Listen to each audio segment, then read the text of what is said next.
ఎదిరింట్లో మృగాడు, పక్కింట్లో కీచకుడు, చుట్టూ ఉంటూ చిదిమేస్తున్న రాక్షసులు. పసిపాపైన పండు ముసలైన కామాంధుల కౌగిలిలో మహిళలు బలైపోవాల్సిందేనా? ఆడబిడ్డగా పుట్టడమే నేరమా? అఘాయిత్యాలు ఆగేదెప్పుడు? దిశ ఘటన తరహా జస్టిస్ సరైందేనా? బాధిత కుటుంబానికి న్యాయం దక్కిందా? చట్టబద్ధమైన శిక్షలు కావాలా, లేదంటే తక్షణమే తూటాలు కావాలా?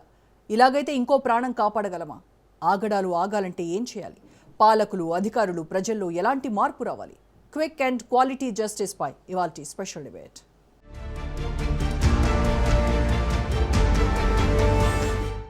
కామం కళ్ళనే కాదు మెదడును మార్చేస్తుంది. వక్రబుద్ధి వావి వరసలు కనిపించకుండా చేస్తుంది.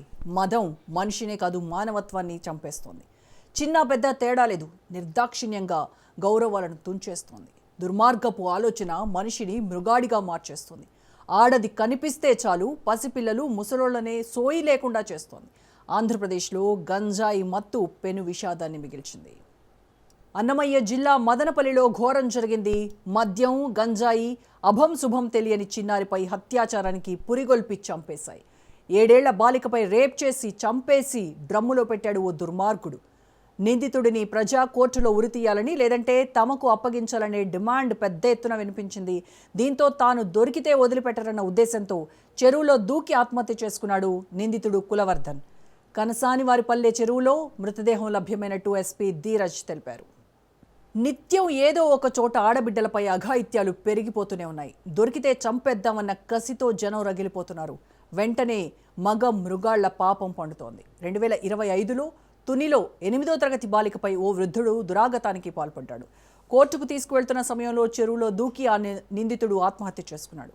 2024లో అనకాపల్లి బాలికని హత్య చేసిన వ్యక్తి పురుగుమందు తాగి పొలాల్లో మరణించాడు. 2018లో దాచేపల్లి అత్యాచారం ఘటన సంచలనం సృష్టించింది. ఆ ఘటనలో నిందితుడు తర్వాత అడవిలో ఉరివేసుకొని చనిపోయాడు. ఇలా నేరాలకు పాల్పడినోళ్లు పశ్చాత్తాపంతోనో అవమానాలు భరించలేకనో ఆత్మహత్యలు చేసుకుంటున్నారు.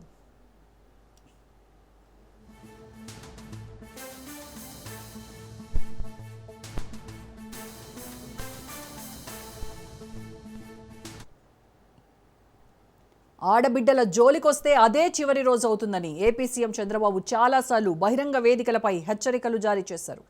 పోలీసులు కూడా చిన్నారులు, మహిళలపై నేరాలకు పాల్పడే వారిని ఉపేక్షించట్లేదు.